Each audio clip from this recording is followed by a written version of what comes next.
You know what time it is? It's that time of year for the garden updates to come back to the Backyard Gardens podcast. To have a good harvest, one must plant good seeds and must also use the right kind of fertilizer. The carrots have grown large and firm. How good they will taste.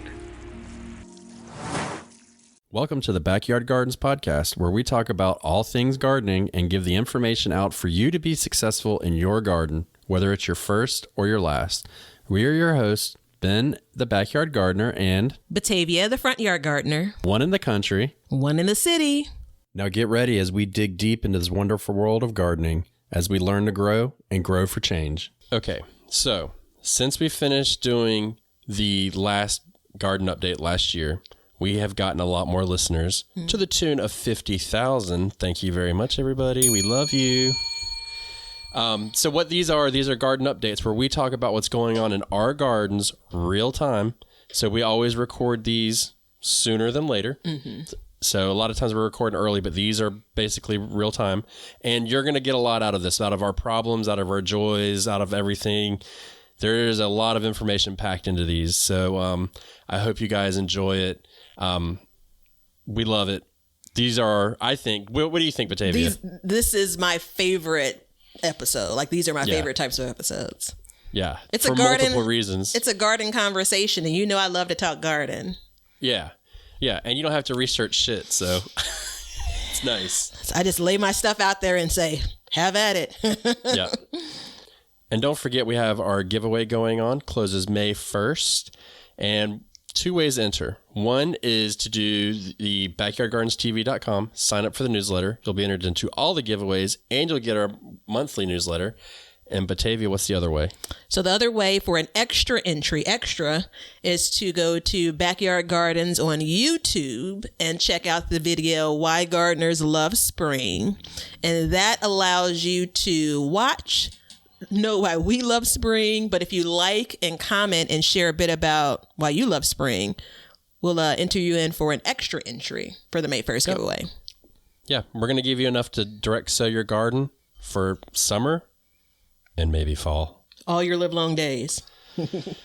No, don't say that. Don't say that. We're not going to do that, but we'll get you through the year, hopefully. I just love that saying, though, but I think it's actually from a song. All right, let's go ahead. Let's move on. All your live long days. I don't know. Go ahead. Live long days. All right. So quick note. I want to shout out a listener, Penny. You're actually a neighbor of mine. Like, if you're anywhere within hundreds of miles of me, you're a neighbor. So anyway, she left a really sweet comment around how she's enjoyed the podcast. She's learned quite a bit from us, and she's super motivated for this garden season. And so I was reading the comment, and you know what happened. I know. Mm-hmm. Yeah, she knows too, right? So I totally got to Sappy Batavia because she lives outside of this podcast as well. So anywho, thank you, Penny. Appreciate you listening and commenting, and we're excited for this garden season too. Dude, I'm excited to see your garden, Penny. That's what I got to say. Yeah. And I've noticed a trend. What's that? People are trying to make you cry with their comments lately. So I appreciate it. It's cleansing. It's cleansing, you know. I love a good garden I've almost cry. censored you from a couple, but I haven't. So, but anyways, moving on into our garden update, the first one of the year. So we have to knock some dust off of this one, right? So bear with us. We already knocked the dust off, technically. Yeah, this is going to be... it's going to be a little different, and there's a lot to catch up on. Yeah. So, I mean, we have the whole winter. So basically what we're going to do is we're focusing on the month before and current. That's what we focus on these. So, yeah. So what's going on in your garden, Batavia? I am doing garden things, plenty of them. No, in all seriousness. So you're catching us right at the end of March. So you'll hear this right at the beginning of April. So I am, for the first time ever, actually working up my garden for spring plantings, right? So that was a goal last year, didn't quite make it, but this year I'm all in. So I actually spent this past weekend in the garden, realizing I'm not in garden shape. Using muscles that have been dormant along with my garden for months. But it was a good time. The weather's been really nice here. So I was able to pull up mulch, wood chip mulch. Like, dude, So, well, first of all, can you hear that? Yeah. The audience is cheering because you're starting a spring garden. Yeah. I'm with you. Yeah. Thank you. Excellent. And second of all, why are you pulling up your wood mulch? Because it would make you cheer about the tediousness of it. No, I need to append the beds. So I want to add compost to the append. Amend. Yeah, it's totally amend. Good night. Yeah, this is an English class. We're not appending. I want to append this document. So amend the beds with compost. I'm trying to figure out how did I get that wrong in my head. And the compost, which is going to be great for my garden, but the wood chips are just too big to kind of leave and add the compost on top of. So I've done this for the last couple of years, pull the wood chips back, and in a lot of cases removed it. But I listened to what we tell other people to do, right? I had like 3 inches of wood chips on these garden beds. So it took me a couple of hours, but it is what it is. The gardens in the backyard, a couple of them, I still plan to put leaves on, which we'll see how different that is next year. But I'm going to still use wood chip mulch in some of the other places, but it's a pain in the ass. Yeah. Here I am. That is, I did it last year, and I moved all mine out of my garden and put them into my flower bed. Yeah. And so it's like 95%. So the biggest chunks that's what I pulled. This is by hand that I'm pulling out. And I left like the itty bitty chunks, and it looks more like what I get out of the bagged soil, because it's not terrible for your garden as long as it's minimal. So no, it's good. It's good to have that stuff in your garden. We've talked about that. So yeah, that's a crappy job, to say the least. It was nice to be outside, but I could have spent like 2 hours doing something else. Yeah. Dude, yeah.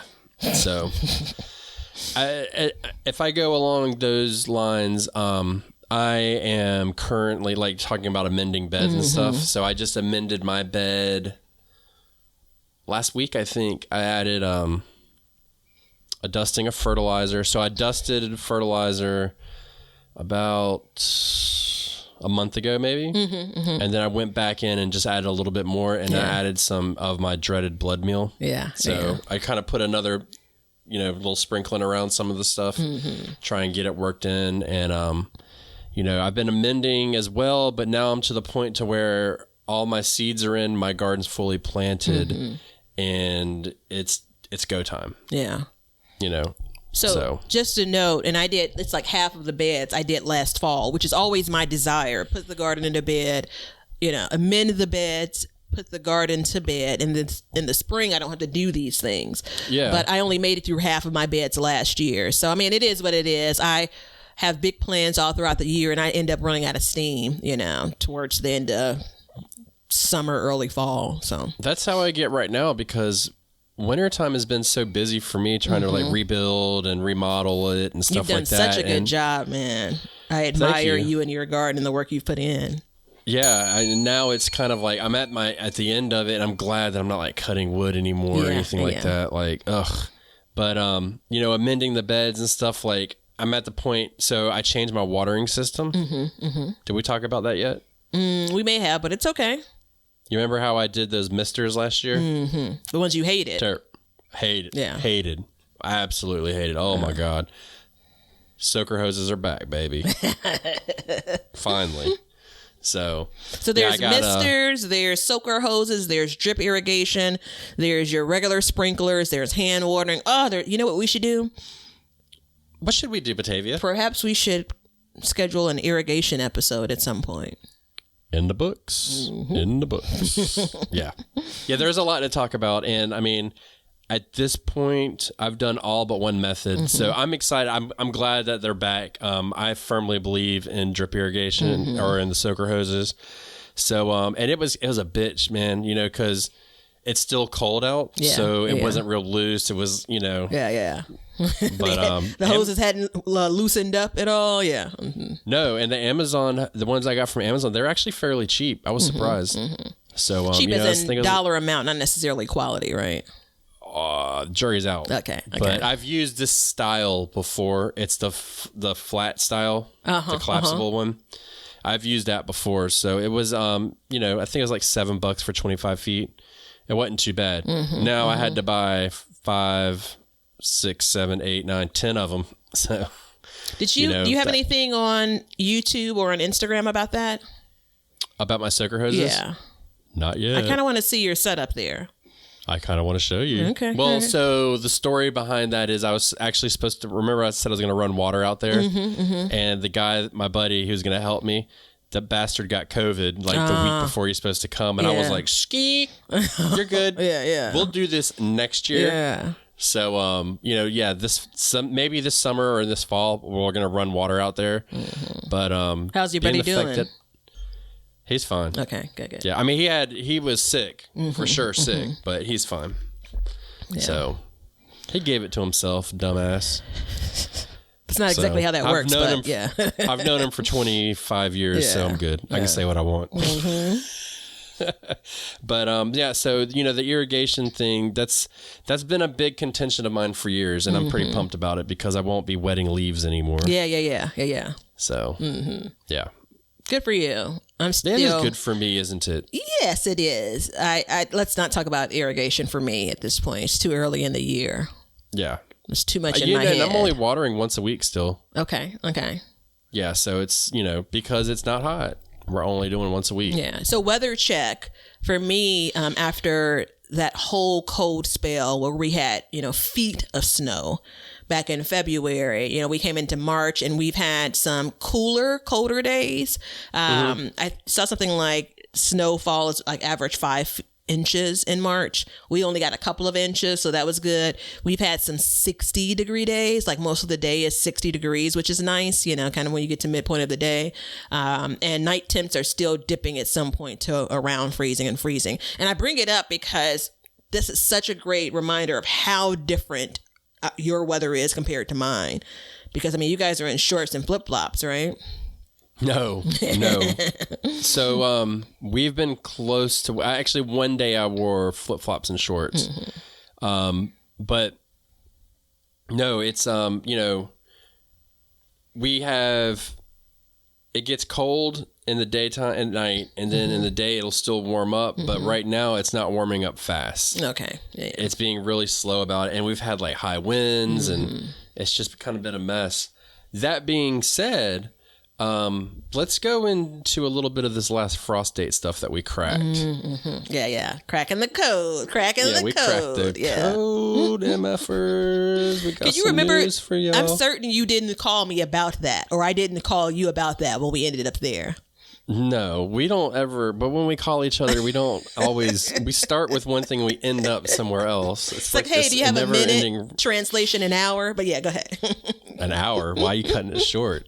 So, I called Batavia and whatever, we were talking, and I've operated off of my last frost date being April 15th. Okay. Batavia, when's your last frost date? April the 18th, which never made sense to us. No. Yeah, from the very beginning of us talking, yeah. So then I came across this year, I looked at the official last frost date website, and my area came up with April 1st. So I keep looking around, and I'm seeing it here, there, and yonder, and I'm like, okay, April 1st, April 15th, goes back and forth. So we look at the official website, and it says that it was April 15th gives you a 30% chance that there will be a temperature below. Nope, correction. That is not the official website. The official website says April 1st, and that is a 30% chance that it will be below, ready for it? 28 degrees. Then I go to the other one that said April 15th, and it was a 30% chance it would be below 32 degrees. So there's a big difference there, because if I put a tomato out and it gets 31 degrees, that tomato's going to be dead. Yeah. Right? Yeah. That's the hard thing, because even when you go to somewhere like the Farmer's Almanac or, some other official place, it's not that bold, right? They just tell you enter your zip code. Here's your average last frost date. And I mean, they emphasize average, but it's not like, at what percentage isn't crystal clear, so. Right. And I'm cool with it being an average. Like I get that, I get that, even though the last is April 15th, to keep watching, for the next week or so out because it starts to warm up quick. Yeah. But I was like, man, so we caught that. And, right now we're linked in our website under Learn to Grow, the unofficial or the official way that gives you the 28 degrees. So I'm going to try and find a better way to link it for everybody because it's just, it makes me very uncomfortable to have that out there for people. Yeah, I don't like because that. The difference between 28 and 32, like you're talking about, like that's significant. It's huge. Right? I mean, that's It's the difference huge. between a frost and a freeze, quite literally, so. Yeah.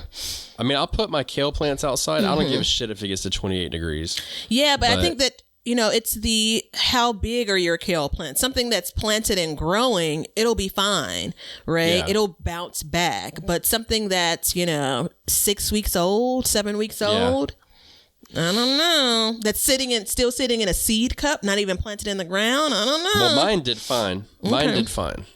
At 28 degrees?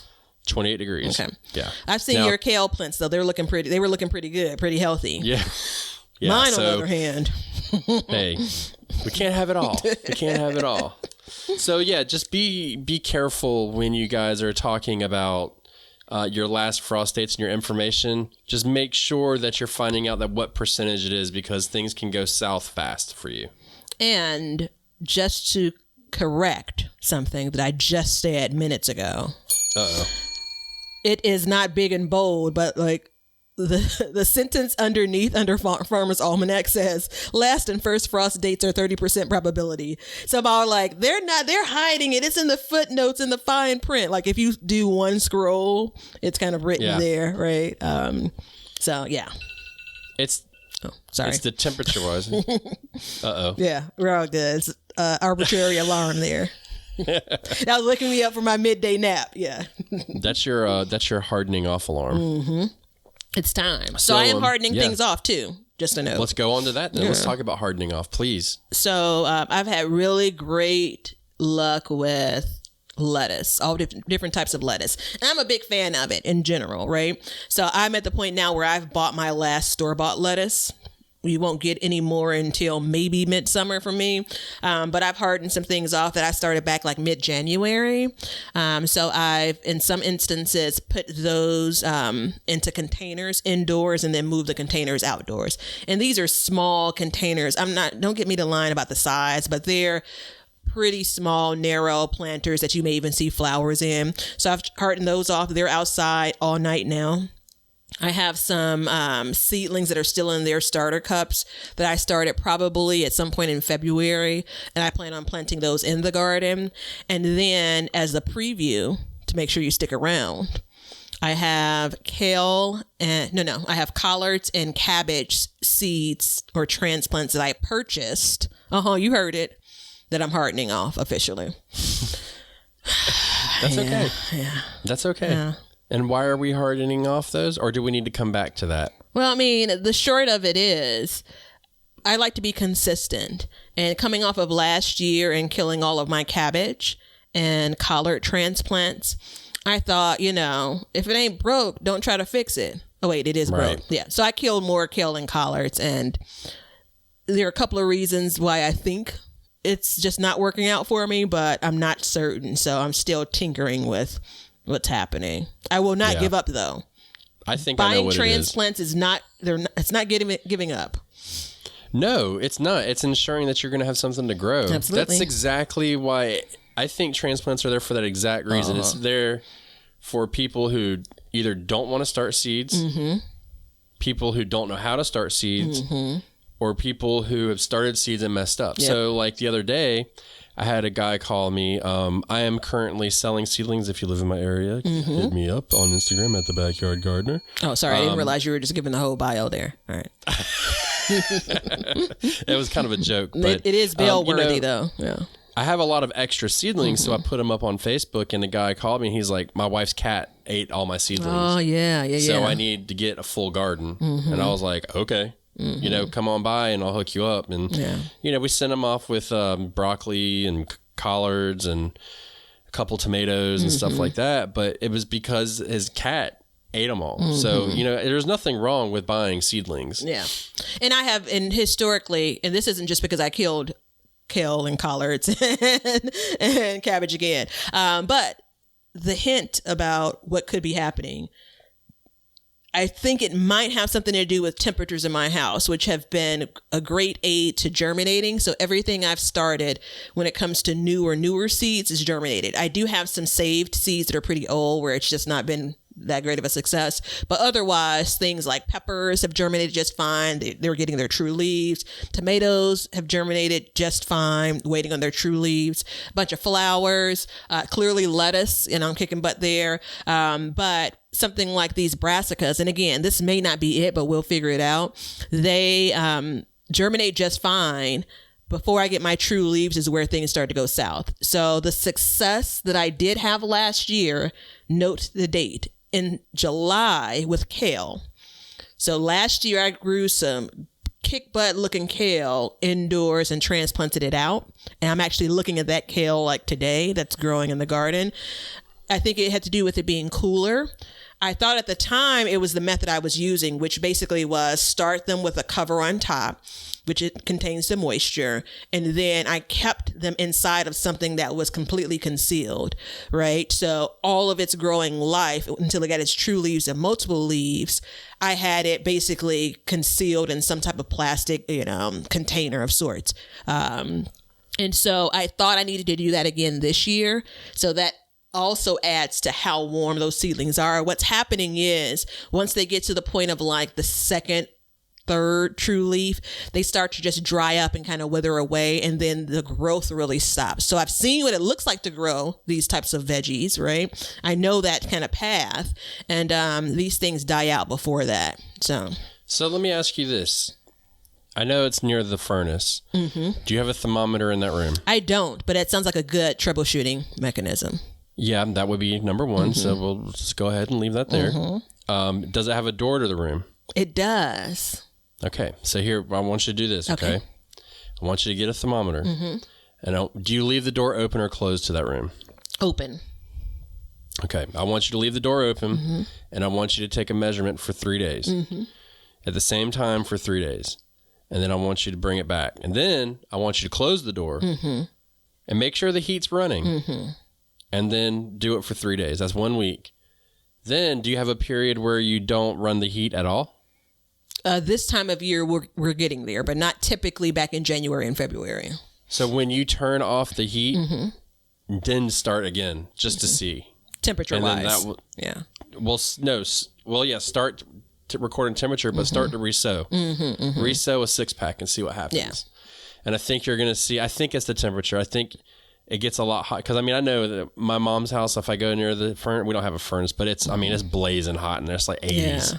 I'm just looking to see what the temperature is. So I'm going to do that. I appreciate that experiment because, I love a good experiment. I'm also going to start sowing some seeds outdoors in the garage. I do have a grow light out there. And I'm going to see if just generally, again, cooler temps, for sure cooler than it is in the house, if I have healthier seedlings there. Yeah. Well, what do we know about brassicas? They like it cool, baby. Cool. That's right. A cucumber? Maybe not quite cucumber. Sure. We'll leave it there. Yeah. I think it's a good experiment. I think it's worth doing. Mm-hmm. I think you're going to have fantastic, and I'm sure you are having fantastic luck with your peppers and tomatoes and stuff in that room. Yeah.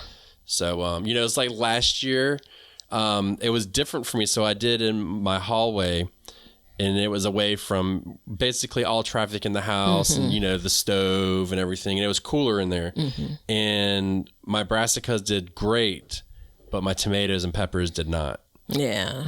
So. Yeah. Much more open space. Yeah. Yeah. And so this year, everything did good. Mm-hmm. So mm-hmm. I don't know what to say, but. And I know my seed mat, though, once they germinated, if it was too hot, they'd stop growing. Okay. So. That was something else too, because the soil would be too warm. Yeah. And I also am going to try it again in July, like kind of marking back to see. Yeah. I would definitely do that. What happened? Because at that point I only started kale, which was successful, but I'm going to actually, and we're talking about a couple of seeds, right? So try not to be wasteful, but trying to figure it out because my intention is not to purchase seedlings for this garden, like save my money for purchasing flowers, which no doubt I'll do. And it hurt a little bit, right? not because of not being able to grow them and needing to buy them. I don't care about that, right? The price hurt a bit, right? They are, as an announcement, seedlings are in stores in our area, right? So people that live near me in Chicago, people that are in Chicago in general, probably in Illinois, probably bordering on Indiana as well. You have cold weather crops that are in the stores, along with tulips and pansies and other flowers that don't mind a chill. So stores, Home Depot and Lowe's, both have collards, cabbage, Brussels sprouts, which I resisted the urge to buy just based on them needing 8 years to grow, it feels like. And cilantro, right? Quick note. Shout out to Cool Weather Cilantro. If you didn't know, now you know. So now we're just dropping shout outs like left and right. Yeah. Shout out to the cilantro. Yeah. I did also see some cherry tomatoes, which just feels rude. Yeah. Yeah, well, speaking of cherry tomatoes, I planted one in the greenhouse, so we'll see, which is over a month ahead of schedule. Okay. I'm excited about that because I want you to get tomatoes earlier, and that's like a big win for me for your greenhouse, just so you know. Yeah, so last year my tomatoes came late because I planted them out small because I basically missed the mark. But this year, all of my tomatoes are much bigger, and we are actually hardening off our tomatoes now. So I went to Lowe's, and I noticed that they had their peppers and tomatoes outside already. So I said, okay, well, if they've got them outside, and I'm sure, the carts are on wheels and everything, so I'm sure I don't know if they wheel them inside or what they're doing, but whatever it is, they're outside. Like I laid eyes on it, so I was like, okay. So what I'm doing now is I've hardened off all of my flowers. So at this point, I have probably 30 yarrows, 20 to 40 salvias and coreopsis, same amount, and all these different things. And my whole thinking is like, okay, flowers seem to be more resilient than vegetables. Well, some of these are cooler, like they can take the cooler weather too. Can they? The ones that you're naming, yeah.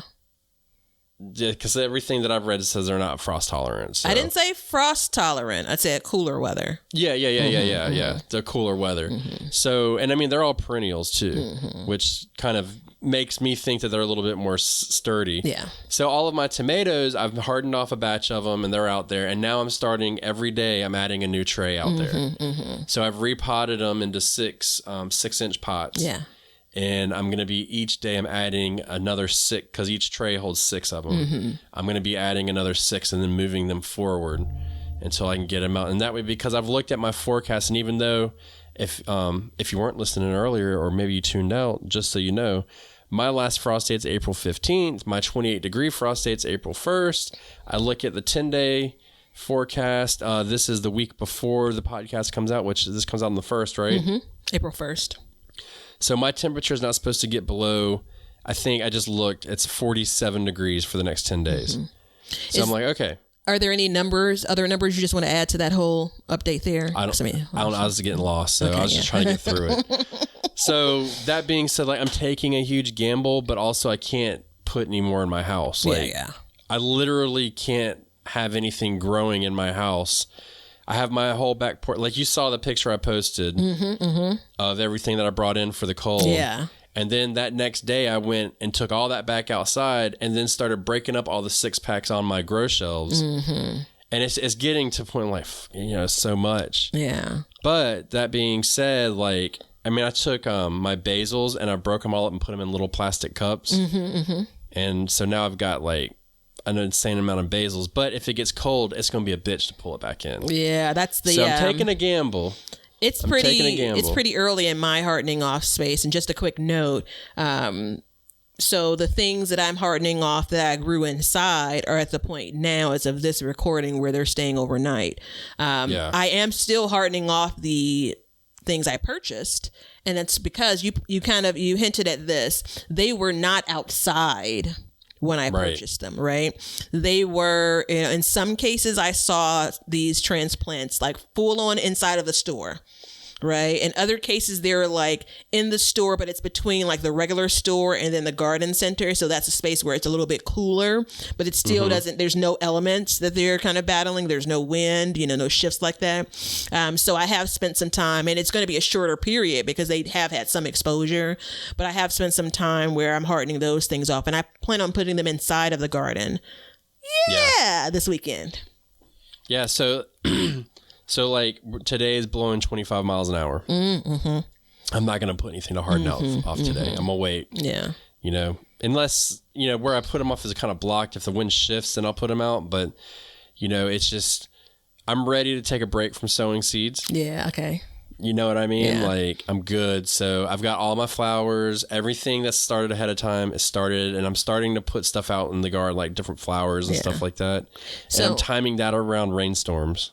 So it sounds like you're ready for a break. Is that what I'm kind of from seedlings? Yes. Okay. Yeah. I mean, we could also take a break here. Yeah. I mean, I took I repotted over 100 seedlings yesterday. Mm-hmm. That's a lot. Yeah, that's a lot, and that's a lot of space that it is required. It is, but that was an intention of moving that stuff outside. And I always have people like, hey man, I need this, I need that, this died, that died. So to have a little extra for them, and then, maybe sell a little extra or something like that, I think is a good thing. And I mean, it is what it is, and I have plenty to choose from. Yeah, well, that's a benefit, wrong, right? I'll have something else. When it comes to being able to do these things and, start so many, right? So just so you know, and I hope this doesn't bite me. I've started my tomatoes, and I did not start 72 tomatoes. That's all I'll say. That's all you'll say? Well, I want to know more about that, but I want to hear it after we take a break for our sponsor. Okay. All right, everybody. Now that it's spring, we're going to do one more giveaway to get seeds in your garden, and we're going to do our direct seed sowing giveaway, which happens to be Ben's favorite giveaway, shockingly enough. Giveaway closes on May 1st, 2021. And Batavia is going to let you know one of the ways to enter. So one of the ways to enter is by going to backyardgardenstv.com and enter your email address. With this, you'll be entered into the May 1st giveaway and all future giveaways. And then for an extra entry, head over to YouTube to the Backyard Gardens YouTube channel and watch the video Gardeners Love Spring. Watch it, like it, and leave a comment telling us what your favorite thing to either grow in your garden is or your favorite thing about spring gardening. That way, we know more about you and you might win our seeds. Now on to our regularly scheduled program. What do you mean that's all you're going to say? Well, because as the words came out of my mouth, I realized that may not be the truth. So let's just, I didn't use 72 seed starting sales. And the asterisk is, so that means I started less, right? I double seeded a lot of the sales. Oh, hell yeah. Yeah. But you know me, and I will not be able to discard many of those healthy seedlings when I pot up. So it probably will not reach 72. However, yeah, that's all I have to say about that. Yeah, I did. That was part of why I did so much yesterday, is because I was going through and breaking stuff apart. Yeah. And some stuff I just didn't care about. Like I got a bunch of Brandywines. I don't care about the Brandywines. Yeah. I'm not a big fan. So, I didn't want a whole bunch of those. But then you had like the basils and stuff like that where you can pack them in real tight. Like for sure, I split those up. Yeah. Where I could. And like I have multiple zinnias in one cell. I'll break those up when it goes time to plant them. As long as they don't get too big. That's the key. I actually have some plans we'll talk about in the next update for some of the flowers that I'm starting. So stay tuned for that. But I did the same thing with my peppers indoors. I kind of double seeded some of those things, and germination rates have been really great with everything from peppers and tomatoes. The only exception, there are two. Some of the saved seeds didn't do great germinating. So there's that.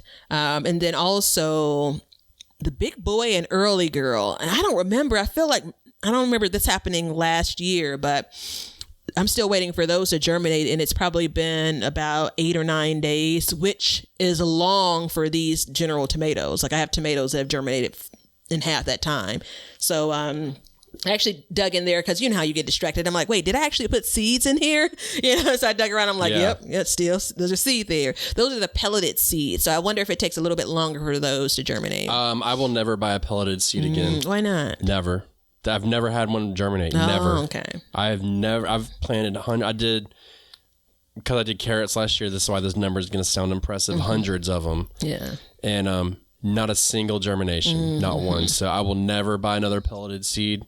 And my suggestion to you is buck up and don't worry about that small seed and stick it in the damn ground and just deal with it because it's just a waste. We'll see. The early girls, I don't remember if that's the one that's pelleted or if it's the big boy.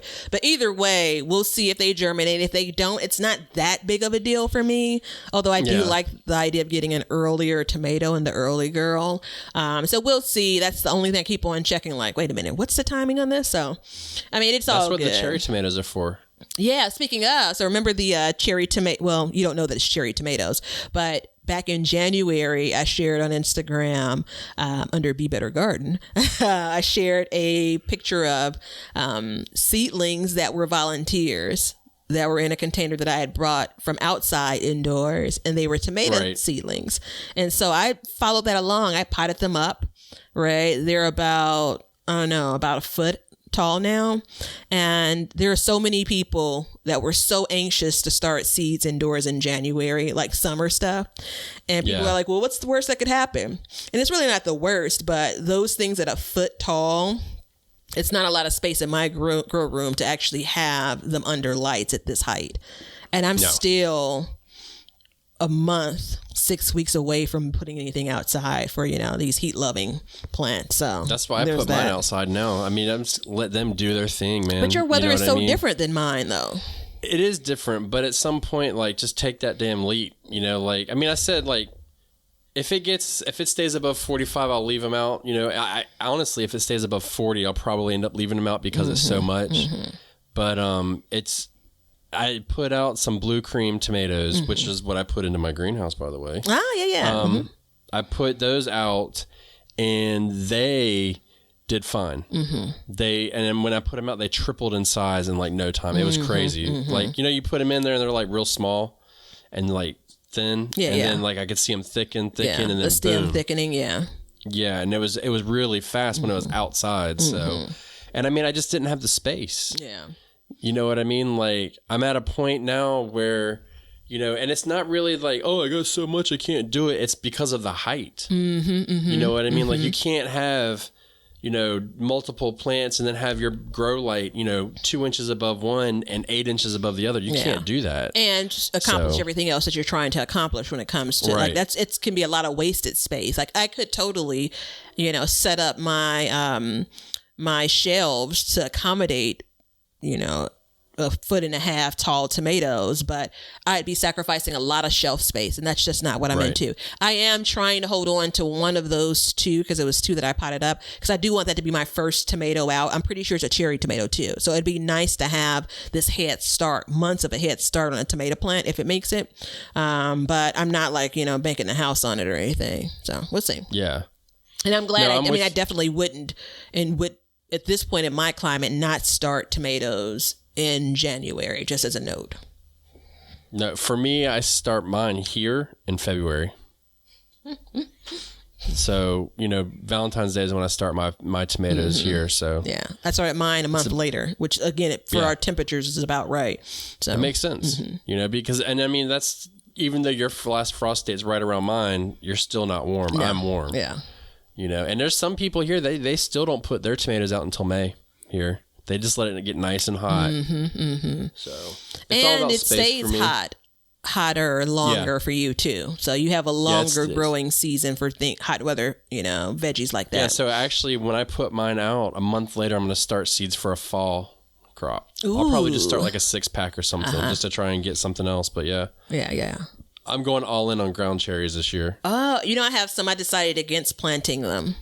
Oh, what the? Well, No. there's a whole No. thing. Yeah, I decided against planting them, and a part of it is, they're ground cherries. They're ready when they fall to the ground. So this is a part of your garden design, like the areas in your garden easily accessible. The idea that what critters are going to get to them before you. And I just, I said not this year. So.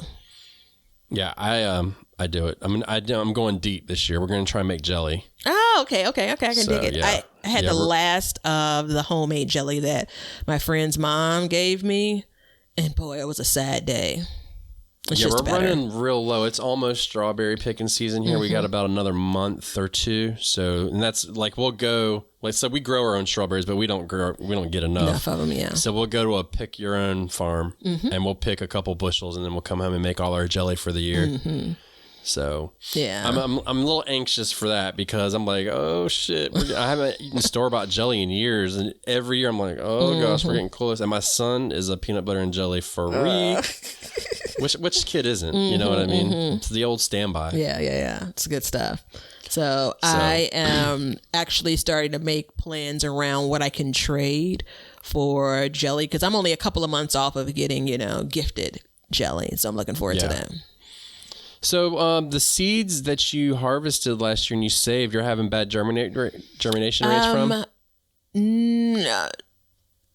No, not really. There's some seeds that I've received that were saved. There's some seeds that are saved that were really old, right? That I've had some tough germination with. The ones that you saved last year, are they germinating fine? Yeah, they're fine. Okay.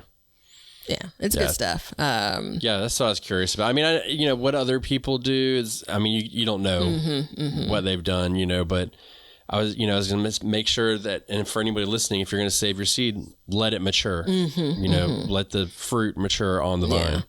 Just to be realistic, there is a whole level of quality assurance that goes into seeds that you purchase because every seed that comes off of a plant isn't a guarantee under any conditions, to germinate.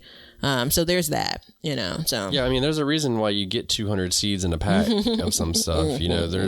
It's not because as long as it's a great effing deal. There's a little bit of margin of error there. Yeah. So, speaking of seed, the greenhouse. So I know I said I put a tomato in there, and it was getting to be 106 degrees in there when it was 60 degrees outside. So I put a shade cloth up. Spent $10 on a shade cloth. As a matter of fact, if I can find it on Amazon, I'll link it in the description below. Along with the soaker hoses, so you guys can find a cheap shade cloth. And the day before, it was 106. Next day, same temperature outside, it was 83 degrees. So it was a huge difference. But what that's done is it's caused things to bolt. Because it's not only is it causing it to bolt because it got hot, but what it's doing is it's causing it to bolt because it got stressed. Yeah. So it's stressed because it's like 100 in the daytime, 30 at night, and even if you can, so the trick is to regulate that temperature swing. And so even the stuff out in my garden now, like my collards are all bolting because they're starting to get stressed because we're starting to get those wild, and as I call it, and I coin it, and Backyard Gardens TV coins it. Okay. Yo-yo season. Yeah, we probably should have talked about that as a coin phrase. No, it's yo-yo season because it's hot, cold, hot, cold, hot, cold. But I'm starting to realize that maybe it's a good place for me to save seeds because one, I can isolate varieties. Two, it's going to happen, so why fight it? Yeah. And three, it makes everybody happy because then I get more seeds. So one thing I learned is mustard flower is a delightful smell. Oh, very cool. The best smelling vegetable flower that I've come across yet. Very cool. My collards that I accidentally overwintered last winter, 19 going into 20, you only get so much out of that from a harvest. Like they didn't last until, the growing season last year. They went to flower. I ended up pulling them up, but I like the idea for the greenhouse. It is being occupied and used for a garden purpose then going from the spring to the summer for you. So that's a great use of the space because I know there was the battle of like 100-degree temps. We talked about melons. We talked about sweet potatoes as something that could possibly survive there. But if you think that 70 outside led to 100 degrees inside, what is 90 degrees? Yeah. Yeah. You know what I mean? I'm scared to go in there. I mean, it might be 150 degrees in there. Yeah. So, and I mean, my whole plan is I'll use it. And I mean, that's why I put a tomato in. I want to see what it does. Yeah. I don't have huge high hopes. And actually, now that I think about it, I'm going to go put some bush beans out there too. I might do that today or tomorrow. Okay. But, I don't have huge high hopes for it. But at the same time, it's like, why not give it a shot? Yeah. See what it can do. And then if not, like, I know in the summertime it's going to be basically useless. So it'll just be too hot. But for the wintertime, it's definitely served its purpose. So phase 1 of the experiment is out. And what this has done is by me putting that shade cloth in there and witnessing what it did for the temperatures, I am now going to put shade cloth on top of 2 of my beds this fall to get things going a little sooner. So like carrots and stuff, I'll be able to get them to germinate. I should be able to get them to germinate because it'll be cooler. So it's kind of sold me. And I found the cheap shade cloth. So it's like, what? I think for that size, I'm going to need $20 for the shade cloth. It's worth it if I can grow the amount of carrots and stuff I want. I'll make that money back. And if you could reuse them, then, year over year, at least for another year, I imagine. Yeah, I just have to figure out how to, and I know how I'm going to do it, but I just need to make sure that when I want to take it down, I can take it down and put it away and it won't be an issue. And I can take everything that holds it up down and it won't even be in the way. Because I don't want a bunch of rigging around my garden and stuff. I'm not into that. I love a good rig. I know you do. And not a truck, which I think they call rigs too, right? That's the big trucks, yeah. Okay, yeah. Yeah. I mean, I don't have anything against them, but... But that's the greenhouse. The final winter greenhouse update was right there. Okay, yeah, because can you believe we made it? We're in the middle of spring, baby. It is here. It happened. Well, we're not in the middle, but no, we're in the beginning phases of it. But yeah. No, it's exciting. It's good. And you're amending your soil as I am. Yeah, I mean, I'm amending my soil. I am nursing, my grow room beyond the kales, collards, and all of that. I'm fighting aphids, believe it or not. You know a little bit about this, so you can believe it, but it's a pain in the ass, man. Ugh. I don't get it. Aphids are not that big a deal to me. To you, right? That's not something that I normally have to fight in my garden, outdoor garden, even. Yeah, they come and go pretty easily for me, though. I mean, they come real easy. Don't get me wrong, but a little squirt of neem oil, and they go away. So I don't pressure wash them off with a hose like everybody else does. I've never done that. So I'm inside, and so I don't have that as an option. As I've been pulling things out of the grow room to go outside, I have gone to the utility sink in the the laundry room and rinsed off the leaves, but everything else that's staying inside I've been just treating with a spray water and soap, like dish soap. So that seems to be effective. It really started when I first noticed them on the carrots. Remember the carrots I had indoors? And when I planted those carrots, it was in the container that had those volunteer tomato seeds. And those volunteer tomato seeds came from a container that I pulled out from outside. So that was mistake number 1, right? I brought all of that indoors, which is crazy because I know better when it comes to bringing things from outside indoors. But here we are. Carrots, that container is outside now. We'll see how it does. But those aphids have been traveling. So they've gotten to the lettuce, which it hasn't done any real harm. Lettuce is fine, but now it's on some of my peppers, which, this is year 2, but I've had some great luck with peppers, and it's really nice to be able to see, all right, I'm kicking butt here. Then it's like, shit, now I'm spraying. It's not that big of a deal, but I would rather not be doing this, Yeah. Do you ever top your peppers? I'm still afraid of doing that. Yeah, I topped mine this year. This year, like now or last year? Yeah, I just did. Okay, yeah. Like, because they were about to bloom. Mm-hmm. Oh, okay, yeah. And so I was like, you know what? Let me just go ahead and top it. It wasn't as tall as I wanted to, but I was like, let me go ahead and top it. I thought topping was done once the plant was at like to size and you want it to be. Is it push it out? Yeah, isn't it a little early for topping? Yeah, you can do a little bit of both. Mm-hmm. You can do it now and you can do it then. Mm-hmm. But it was just about to go. And I don't know. I basically, when I say I topped it, I cut off all of the brand new growth and where all the little buds are for the flowers. I just went ahead and cut that off, which is basically topping it. So it'll cause it to bush out some. But I mean, it'll still grow big. Okay. I mean, it's not, because last year I did not top mine and they just got super long, like one big stalk. Yeah. And I was like, I actually did pull one bud off of that tomato plant that I basically started it unknowingly in January. So it already started to flower, which is kind of fun. So I pulled that bud off and we'll see. We'll see if it makes it outside. But that's basically incense for your house. The flower buds? No, the tomatoes. Oh, I love the smell of a tomato plant. Yeah, there definitely is a garden feel once you get to that point. Yeah, so. Yeah, what I do now is I go over to my seedlings and I rub the tomatoes. And then I rub the basil. And I sniff it. There's a garden high there. Yeah, if you're watching... If you're listening, don't go to the video and watch what he just did because it's a little bit unsightly. Don't do it, man. No, whatever. That's me fiending for that and the scent of fresh cut grass.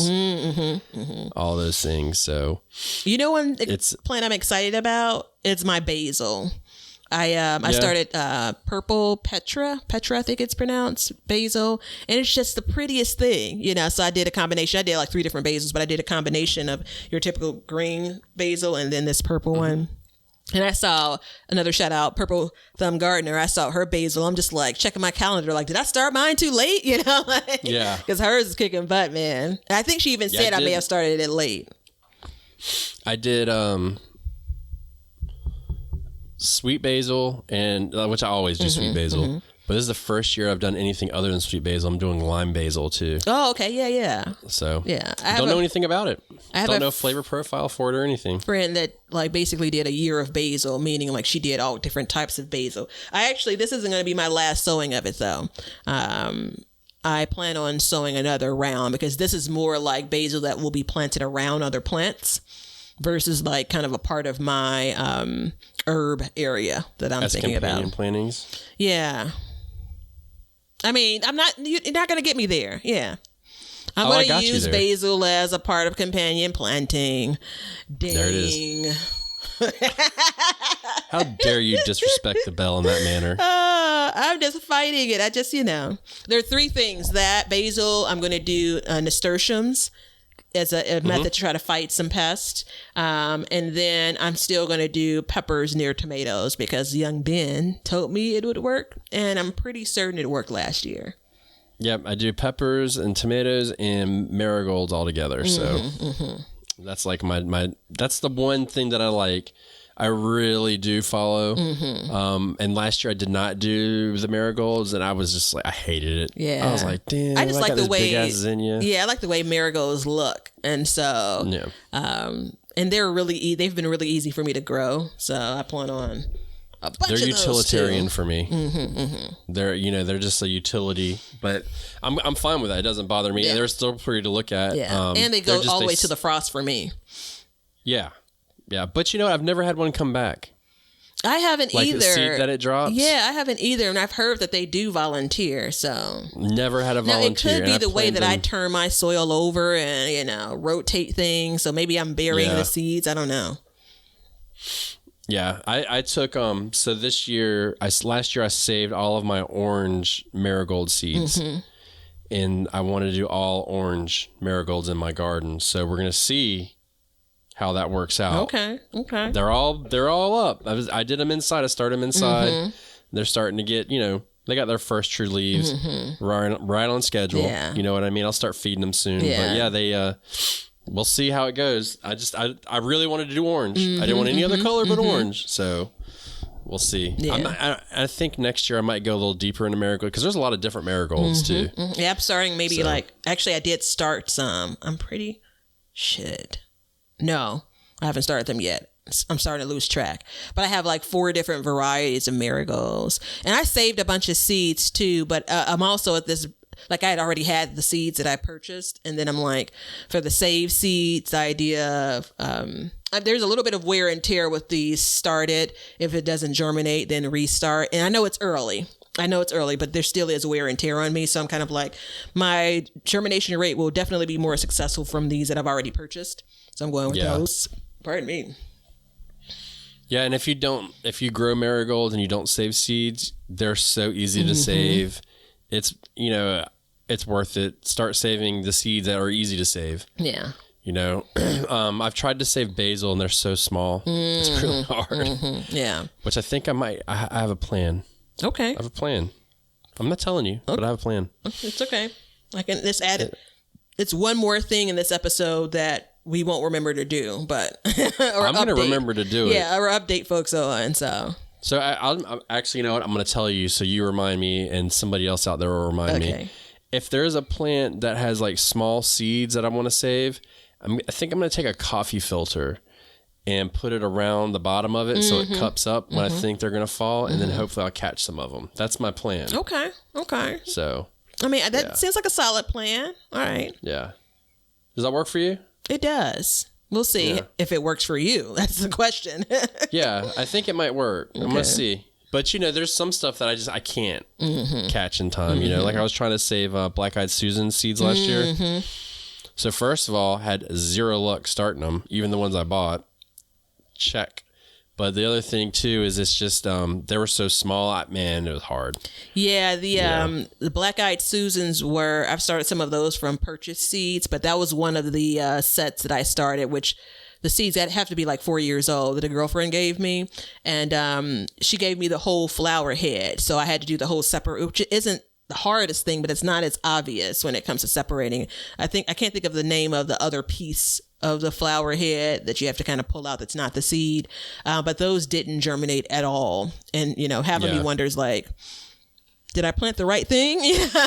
So anyway, there's that. That's fine. They're really pretty though. Once you get them to start, they have this kind of furry kind of look to them, which is pretty cool. Yeah, I have some that I got last year for free that are growing back. And I actually I got a gift certificate last year to my garden center, so I will probably be purchasing some rutabaga. Yeah, Becky. So, yeah. Or Black-Eyed Susan. Probably because I really like them, and they bloom all year. Yeah, so they're a solid B for me. All season. Like I don't love them, but I do like them, and I do like. I like little flowers. Ah, do you? Okay. Yeah, I've decided that I think I like the little flowers. So I got like a lot of Shasta daisies growing. That's a big one that I did, and a lot of salvias and stuff like that. I like those little flowers for some reason. Yeah, there's something about the way that they lose their petals, but they're still the black, eye of it, that it's really pretty when it's in full bloom, but that part starts looking like, it's the same thing when you have zinnias, right? At some point they start to lose their petals. But it's easy to deadhead them. Yeah. When you talk about all of these things individually, it's easy, but you add into I've been sitting on my milk crate watering for 6 hours. Like, it's like one more garden chore. I don't know how that goes. I'm automated, so I'm good. Show off. Or smart man. Yeah. Maybe a little bit of both. Who knows? I plead the fifth. But, so there's a lot going on. I think that if you come into the next month, you're going to notice at the next garden update that our list is going to be, and it gets to a point where it's hard for us to kind of keep track. Well, but I think everything will be further along, right? So there is less question mark around kind of at this stage in the garden, right? So my peppers, as an example, have their true leaves, and I feel great about them. But you never know what's going to happen, No, you don't. And that's the whole thing too, is we'll get into like in the future, you get into like updates about certain ones, and you'll end up following some of the issues we've been managing too throughout the year. And it's, they helped me in my garden immensely last year. Just these conversations we've had, because it's nice to have somebody that like to actively communicate with and talk about it and have two minds. Because man, sometimes it takes a village to raise a kid. It might take a village to have a damn garden. Absolutely, man. Hashtag it. But what we need to do right now is we need to give you the recipe of the day.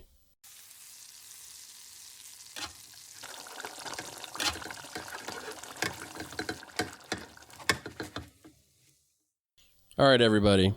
I am here, me, Ben, the backyard gardener, to give you a recipe of the day. I do have. And I'm gonna before you get into the recipe, I'm going to interrupt you.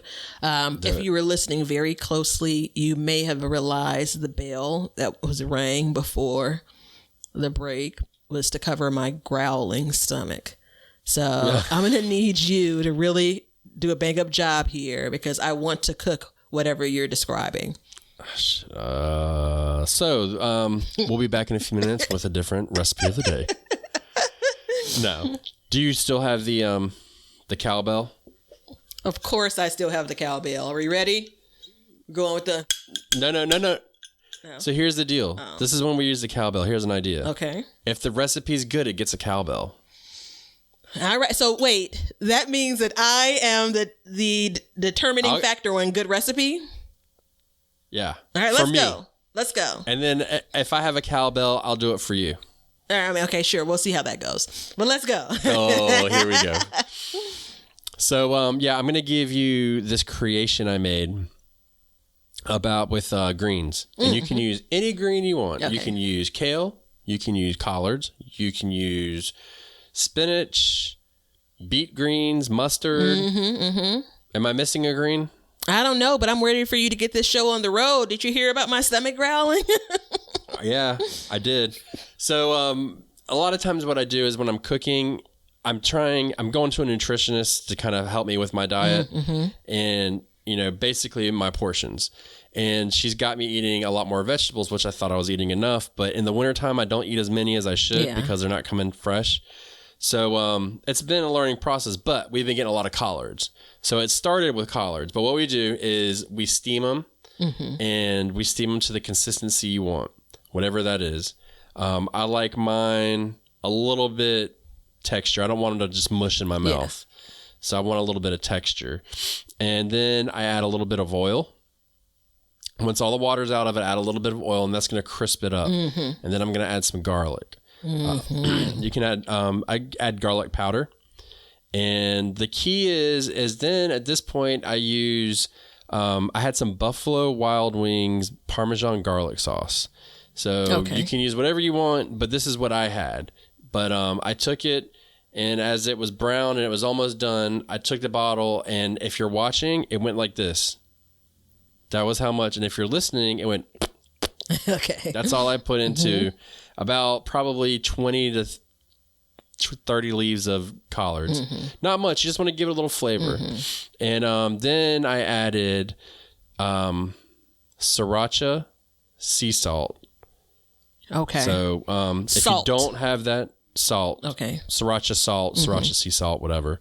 It's from that company that has little metal tins. I don't know what it is. If I can find it, I'll put the link in the show notes. You can put it on your wall or whatever, a magnet. Yeah, it's got a magnet on the bottom and you can stack them. But if you don't have that, you could just use like a little bit of sriracha and a little bit of salt. The key is you have to be careful with salt on greens because they're naturally salty. That is the key to everything greens. So be careful if you add that. And then you just mix it together. So it's really easy. And then what we'll do is we'll add rice. We'll add some kind of protein to it. How much is it making? Like once, because we know what happens when you start with like 5 gallons of spinach as an example, and it comes out to be a teaspoon. We served 3 people. Okay. Well, no, let me take that back. 2 and a quarter. Okay. Because one of us doesn't eat a lot of greens when we give them to him. He eats them, but he doesn't eat a lot of them. And but yeah, so it's really easy. It's like an added side dish, another flavor profile to add. And you're going to see in 2 weeks, no, 1 week, when the pilot episode of The Backyard Kitchen comes directly to you. Come on.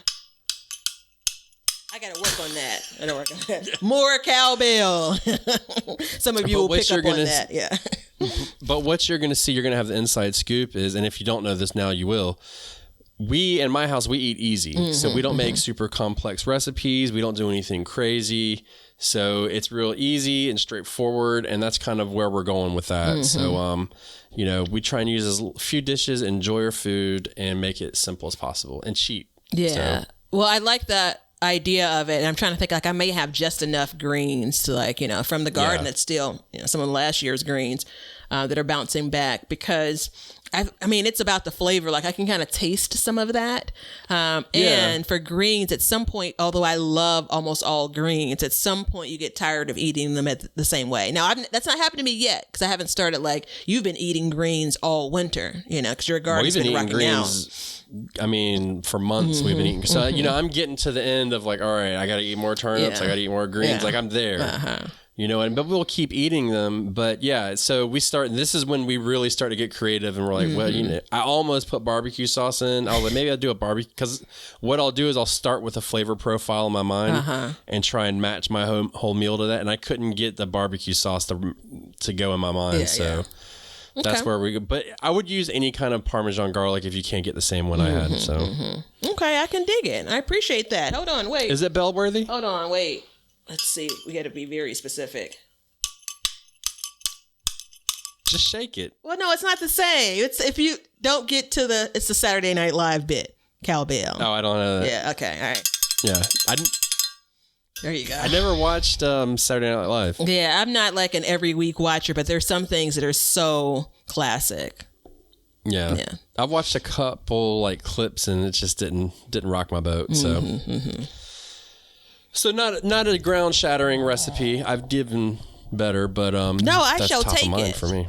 You'll take it. It got a cowbell. Come on, man. Let's not start backtracking. Yeah. All right. It's not just an honor being nominated. You won.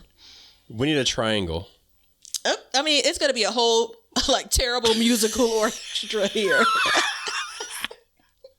I got enough room to like. There's I think it's Jimmy Fallon that does a whole piece where he has like all kinds of kids' toys, and they do a whole performance. Anyway, I do watch a bit of TV. Let's just say that. That's okay. That's what we're supposed to do. Yeah. But anyways, that's it. That's a garden update. Yeah. I think we've updated. Do you? I feel like the garden feels the love that it also deserves. So that being said, be safe. Wear a mask. Even if you got vaccinated, go ahead. Just wear a mask. I know it sucks. Whatever. Enter our contest. Win your direct sowing seed giveaways. You know that there's 2 ways this time. Two ways to enter. So not 1, but 2. So hit them up. Great video, by the way. Just saying. I did a good job. I'm going to toot my own horn on this one. Yeah, man. It's very impressive. And it absolutely did make me cry for those that watch it and Batavia wonder. Cry. Like, I called her and I was like, you got to watch this.